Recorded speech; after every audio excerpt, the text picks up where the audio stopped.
Hey, what's up, guys? Today I'm going to be bringing you my top 8 roller coasters at Dorney Park.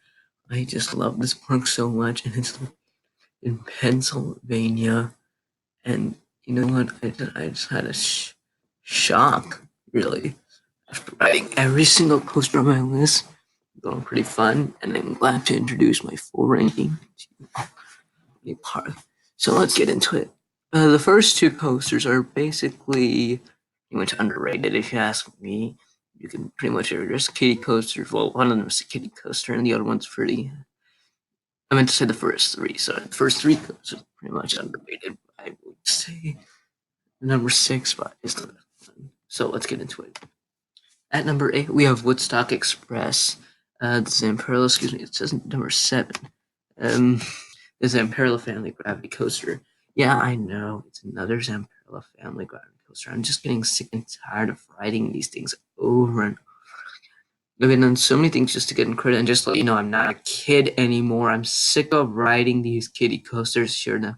Well, they're not a pain, they're not like rough or anything, but they're just so boring, even though they are peaceful rides. Between this and the other stupid coaster in the park, this one's just the worst one. Moving on to number 7, this is the Wild Mouse. Oh, great, another Wild Mouse coaster. This is currently the third Wild Mouse coaster I've ridden. First one being Hershey Park Wild Mouse, and then I also went on Dark Knight at Six Flags. But this one's like the worst out of the three, literally. This is like the stupidest Wild Mouse I've ever seen. And I personally, there's one major reason for that. Well, there's two reasons for this actually. One, I had to wait like an hour long to ride it, and due to the car issues. And two, the switchback slammed me side to the side, and it's so painful. And there's no way riding this. If they do the restraints better, then I'll probably.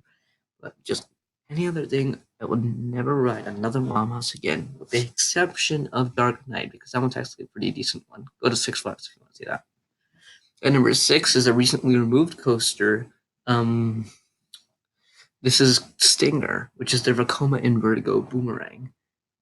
But if you don't know what a boomerang is, it's basically a coaster like this that has like a layout with a cobra roll, then a vertical loop, and two spikes traverse twice. And this is actually the best boomerang I've been on, even though it was removed recently. Um, but it's inverted, which makes it even better than other boomerangs. I was dying to ride it when I went to Dorney in 2016, and then I rode it, and I have to say this is actually my favorite Vekoma coaster in there, besides the Flag Dutchman, of course. But I do have to put on my lower end of the ranking since it's a boomerang, so even though it's removed, I still remember the fun time on it. So I'm guaranteed the next coaster comes to Dorney to adjust it. And I just love the way this one is located next to his has two spikes of a great great roller coaster. I salute that. Now, these next two coasters are extremely fun, and they're definitely worth riding. Let's take a look. At number 5 is Thunderhawk, the PTC wooden coaster. And believe it or not, this is actually the park's oldest coaster, and it's actually the oldest wooden coaster actually still ride. I don't know if they're going to remove it or if they're going to go for an RMC treatment, but I think they should because it's actually pretty dang rough. Now, I rode this with my friend Romare, and I had to say it was not a very good ride. I mean, hey, it is a PTC after all. PTC coasters. I prefer a GCI coaster over this personally. The weak part is obviously the mid course rate concern. Despite this, it's still a fun addition to the park, and I love it being located right next to Steer Force. That's a really nice thing, and I'll be happy to ride it again when I go to Dorney. All right, moving on to the better of the two. Number 4 is Possess, the Intimate Impulse Coaster. Now, let me tell you, this roller coaster is a crap load of fun. Possessed is located right next to Stinger, which it was a great place to put it with contains two spikes. I think that's my favorite part. But it's a short ride, however, since it only has two spikes, and it's basically not even a roller coaster. It just goes back and forth like a pendulum ride. Until it's like 10 times as believe, 5 times, I don't know. There's only one other coaster like this, and this is Wicked Twister at Cedar Point. But I consider this one better, considering this one has more better restraints. And I just love the launches, so Possessed is definitely recommended. Now heading into the top 3 at the park. These rides are amazing, and I would gladly ride these again for the credit. Moving on to number 3 is Talon, the Grip of Fear. This is the B&M inverted coaster. I just love B&M inverts, and currently this is my second favorite B&M invert coaster that I've ridden. My number one being Great Bear Hershey Park. Good nonetheless. I mean, excuse me. But my favorite part of the rides are the 0 to 0 towards the end and the vertical loop, as you see right here, this vertical loop there. I just love. And I also like the color scheme with the orange and blue. These parts are so forceful. I also kind of like the Emerald moves a lot better than it did.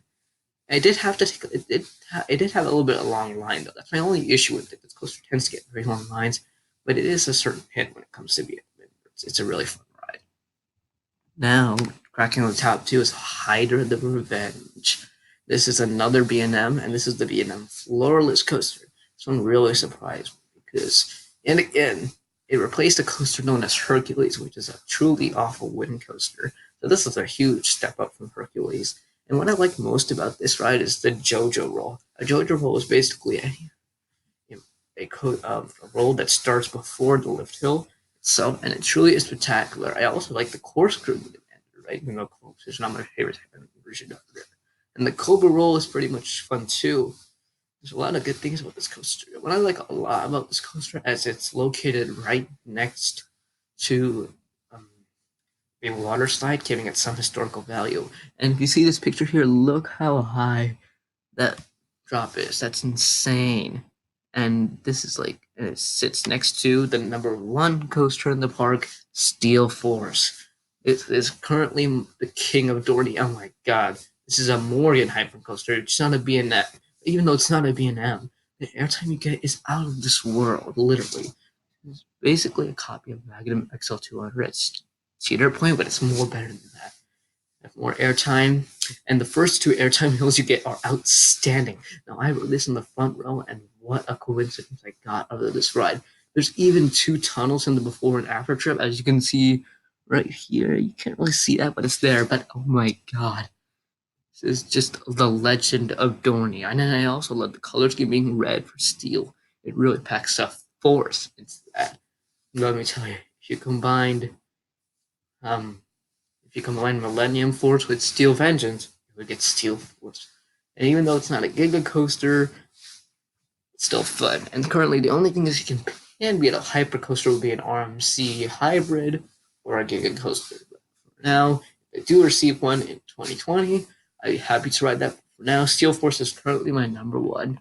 Anyways, that's pretty much it for the ranking. If you did enjoy, please leave a like, and thank you for watching this video. Next time, I'll probably do Hershey Park, and yeah, I just can't wait for that. So see you guys next time. Bye.